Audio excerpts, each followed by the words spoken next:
Pentecost Niloupi ta phat phata pi pau pathin chu phat ma sapenin lopin la pa chan na changhan lang muntin lagam tina Houbung mi te zo si na bon chawin ka ngai lu na Pentecost chibai kain pevin ahiche ho khalo lampi tia ipu Joshua anna sei bangchun thakau pa akunin tu ni ge ni sim som thum le khat thapul pa kum sang ni le som ni ge hi chot nading rong hemu mal lovin kal I cho juvin a hi jeng wang pathinin e lung sin vin ni hola phat a tol pen mol pholoin gam sung la ho bung tin e koyvin izi hin avelin pau pathin I thang won aije dunia thagaw lama I holim na diva thupia kain hlen che hil tuni ni ho takitu in Pentecost Niloupi ti thupi hin ki holim te mu te hiche ni dinga sang hlen chu ahile solsa te thil bol bungni sang khana konin sang li sung hin pathin thu thing nga yuite athupi lagau thing hungkum hla Pentecost ni hin abon chawin mun khana omuve chin phulo Halloween van lama konin hui ha ta gen bangin ahungingin ato naw inchu apumin adim su zengi hichun mei ko bangin le tam pi hungkila in achung chewa akingan omden le abon chawin thagau thing adim su kejun thagawin aseido theina ape bang chin pau chum in thu asei panta ve pathin tu theng kisim do che bon chawa lungsunga athune pan athain phathe bu pi tau hen amen tau te hallelujah amen aitia kamu khalo la kahet khalo ni Niloupi ni khokidang Pentecost ni kho nangen neimel mutawin zihin ka ki pa mong zeng phat ma sapen in min theng lopi ka thangwa nang ki pa thu ka sein ai je khomna chi an Houbung miten nang man ki pol khompi in lang hiche ni kho lopi ta maya kuna kata san naw gam zong akidu do a lungui la hasam kai na wa kuna hal na tha kamu be na divin nangin amichang che nei kyolim pi divin tin katau kin win je kein na khacha zong nangin nei mang cha in nahin na thu theng lo pi ta hi mi him kamin asei do zo pot je chun nang ma zo in ichemun hin lo a thu in seidinga te changa che Yesu Christa min thenga pathum hi amen Pentecost kiti hi ipiham welcome pi in seitavin hiche Pentecost kiti thu cheng hi Greek pawa kona hungdo hi hiche som nga tin hi tin mithim hon in sei pi ta bin he Judaten Leviticus bung som ni le thum chang som la nga akhun hun kut tin jong an seive kut kiti hi Judate hin Jerusalem chete ten ding thum lopi ta an seicho kalchu kut hin hun kut hin chuting le sambu kut aize so sun kut atiu hi Pentecost kut tin jong asei jive ai pi hile hi chehi Pentecost ni hi judaten kuna anaman lo nau chu ai gupta gam thip gam go hin jot na pakain kum som li sung agil kil adang cha naw tui ngai na tui pin cheteng le anangai na wa anapin mana ahin vamim ahin sa ahin hiti chun anawa an he gamte bang hun pha nuin pakai ni che hol hun kut naman jing ding hi ti thupi ai ta ji hin Leviticus bung som ni la thuma ma chun kichi ten akimutan ai je aban kin hi che ho chungbu ma hin iche Pentecost kut hi mosin amite dan tu som sinai mola agala ni hocha hi tia chu anagelo he anni na in ipidinga Pentecost ta sante dinga hebang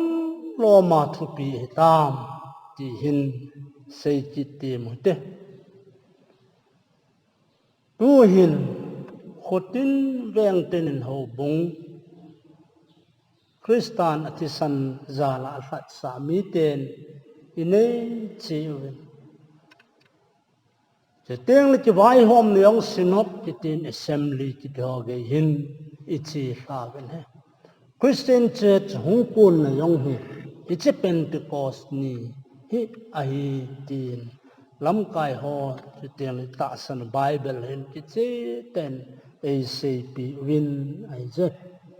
Houbung ki phu do an ni ho ai je aban kina hiche ni khoahin ipithil su tam ki khel na mong mong ti chu akimutan hi je pathinin a Houbung mi te atagawa abil na he lungling lawa dip cha a kicha a hin khomang ho ade senna solsa te thil bol bung khat chang som la nga chun kichi ten acp win mi zal som ni markanu Jerusalem in pindan sunga tauna anei aitan heje lungui le fasama umte ho chu pakain hicheni hu hin ahin biltai hicheni khwa chi pi thil so tam sagau thing hui ha ta jin bangin hong nungin lei bangin achung chewa chun hong kila in hichel lei chu mei ko win hong so kinin achung chewa lagau thing achuin lagawin aseido so pau chum min thu asei pantawin aije ti move hichini ho he ni khop kidang ahin Houbung pen ni ho hin je chun Houbung maso hin tu ge hin Anglican Houbung kiti jong hin hichini ho hin baptisma kin anabol jivin hiche baptisma chang ho chu von bang jingin anaki von jivi tin Houbung thu simin akimuin je hiche a kon jong hin hit Sunday kitipa hi ung su do ahi athum nain Pentecost pathin thutep aije sagau thing hung hun ding hi pathin thutep aije i pathin akidan ji sei ki te mu te kumzali zanga masanga chun I chin ni hua thil so ding hi thiam gau joel chun bung ni chang som ni la get lama chun pat tain an na sei do ta na hi honung ting mitin chunga ka thagau bung sang ting na cha teo numei pasalin ka thu sei phong diu no patevin mangkidang aneiwa nagol hang tevin mu nei diu hi ti hi thiam gau joel chun an sei tai hitabang pathin hing inei kha zalun jong hallelujah lopi na pathin chang han lang ani nan kitep na thalama baptist john chun kiche ten Matthew bung thum lama chun chang som la khat lama chun an na seitan hai je ama chun lagau thing le me ko nga baptize na chan sa diu he lagau thing le me ko nga hi chen ni khu achun me kong kiti him pathin to ki sei mat jia pathinin amman cha ji hi ti chu imuta ve solcha te thilbol bungni chang khana kunin chang li sung chun Niloupi Pentecost pathin thilgon hung vai hung hi ti chu imu ve alinain Pentecost lagau hi mei doi na lagau hi lovin hang san na lagau ai bobe ti na khat na in sei ki na te isei ta bangwin chang chi ma sei ji te pakai Yesu Christa nung zui te ho chu hiche lagau theng chun ipi I te thom ta em akichave atizave ame dozun he ahinsei che lagau theng na thom ta chun Peter indan chungwa kon chun ahlai mi pi la chun Krista ki pa na thu pha ahlang sam ta nai je hiche ngam na mei doi na chu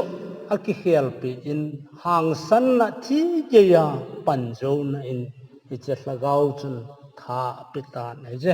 avelin lopi na pathin chang hen lang ei pe oi Houbung mi te ho lungmun na lagau ai je pathin sung hitin kal choi jeng hite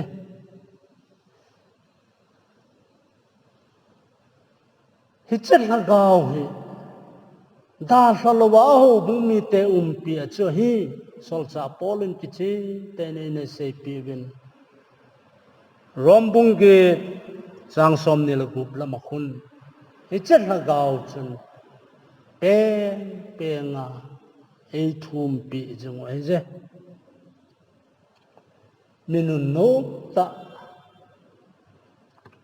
hi ve solcha pol ma hen Timothy thot ni na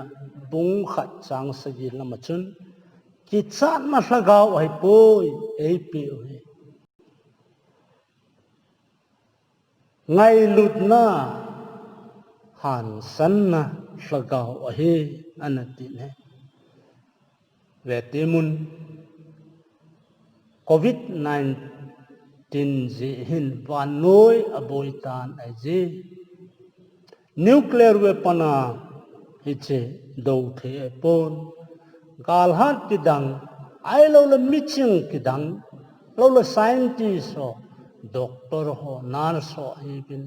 akoi ahin hiche hin atol ai riêng tan ai je ki bang chena ei ki tola ai ti hi het jung diu aphain he hiche thil som chana ko na hi ilung thoi ding ham ai po ye sagau tu nya ei pe pau hi I ko mu wa jing he tin sumil po te wa noi thil som jo se hi man het lo pon ai je je chana ma he bel jung he tin hi dingin Houbung mi te ikiti mun ai je aban kina ani na in tuni Pentecost sagau thing hi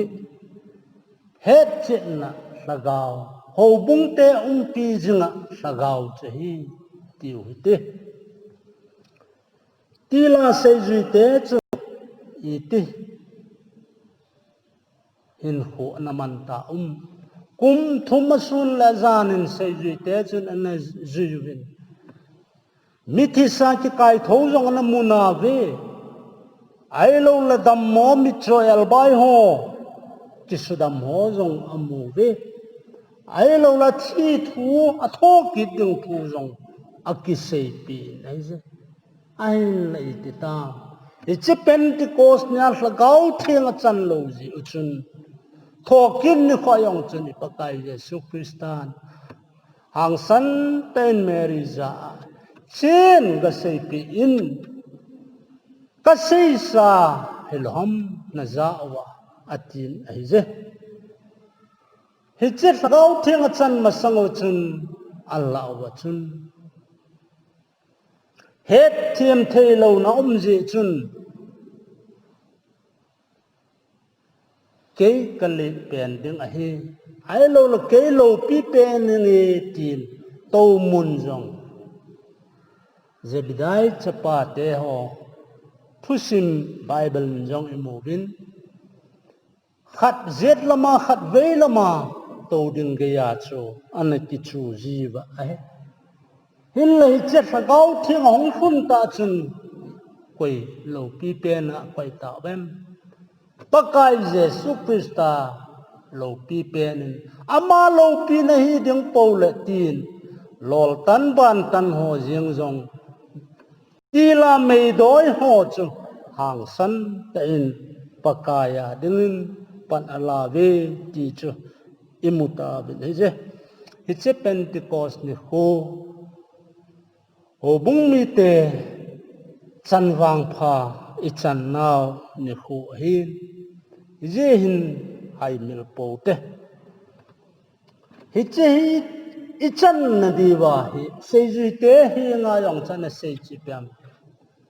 sol cha te thil bol la ma ma chun imu hin nang hon Jerusalem hi da sai bewin hi che na nei lo wa hi le na mi lo wa na mu keu chan thing poi kiti na jong ai tha na je hi che la gao chu na chan tiang le mun til le gam tina chi do min tin ki pa na thu pa hi nagal hang sap di wai be ai bo be hi che la gao thiang nei lo wa hi leng gam kin hi bol the poi Houbung mi te ho hi ji hin hi bo hi thu pi pen hi wa chai la chang ngai chat pen chu hi che la gao thiang bo hi tin la bol pun in sei pi nei je COVID-19 sanga ke chat chui pi ham a het chen lo te dinga ti zat ta inat now eden nat na pa he ai tai he cha ko na hi e ti sil thiang diu che teng nei che sagau thiang hi Houbung mi te hin I chan chiu ahin e piu he e da thalawa ahi ti hi I gel do thawa atha hol hilowa David le Goliath cái đầu na achun imovin sol chun sepai galsat galvon asilpi in avon pin ahile achat thei pon en lap David chun ma a sung se ai tia kel ngoi chin na mol chu ati choin goliat len ta chu achal pang asemen aluden tan heitin akimun he pakai nei thum nau Pentecost nia sagau hi ai je tin bom de tin tu chote anei lo lai ten Houbung sunga hiche thil kho pe nei je tin gel do ki no ti pakai sagau thim san na dingin e malama kuna kihon nga ei ti yong hi igel tha diu ade umin he Bethany ko a ipakai Jesu Krista le ya len lai Adam lai chun nume ki zu nu chu anne na muna sai lunin mak thau man tam chu a keng anu pi ta ne ama a ko na chan uma e alung hevet sa na chin hiti chun pan alai tunin jong Houbung mi te ho pakai ni lung thima de je pakai ki hong le ni tin hiu hite ai tia ma hin e ki thopi nom jong hi tin gel da ote avelin sang ni la som ni e kal choina bahin zinga zana i pi hung hung ding ham ke lenangin hep ko bin je ta sanai pi hlim thei ni dingwa comfort zone keu hello ding suffering zone ha san na lampi a jong ki to ben lai thei hi ti hi ta san cha te iking up hlau het chin nga jin ai je i pi hlim thei ni ding win job in hozong gel do tin simmonin nei jingote wa noi le set economic crisis atiu hi post covid na hi na sata hum na lai ding hi tin jong mi thi mo le se pi win aban tin na tu ka la chui pi hu so tam cyclone ampham akitin achung vu ma jan hin Lucas khau khu Africa gama kon na hung lengin na do zo se chunga chuin he to bang hin 100 millions meter ahinsei do tai ti ena la jin he i pi hele nitina e hejing wa khut phang kom tong sunga e koi jung wa pathin Pentecost nia e pi hang san na sagau chu ki vona kal choi dingin Houbung mi te ikiti mun je a het lo om poi i pathin hin nang la ke idin mun diu ama hin na lung gel na lung kham na zo se se phram chu teng la man na khan khoding yel ding hi ati chlem je chun Pentecost ni ko Niloupi hin pakai bel thau tin ki tha lao tin ilung sung kot hong le nu tin ki chan na hlagau ai po mei doi na hlagau ai po hang san na hlagau ai bovi ta san cha te nitin phatina John Sutipan thopa bung som lagu nai se pi kai hoi bein da thapo nge eti now amma thute hung sung ahin a ama ahin chengai jungutin kal choi dingin Houbung mi te ho zo se ikiti mun ai je pathin thu theng ki sim do chu athunei pan ki sei do zo se chu ibon chawa chan chunga athain phat the e bo pi tau hen amen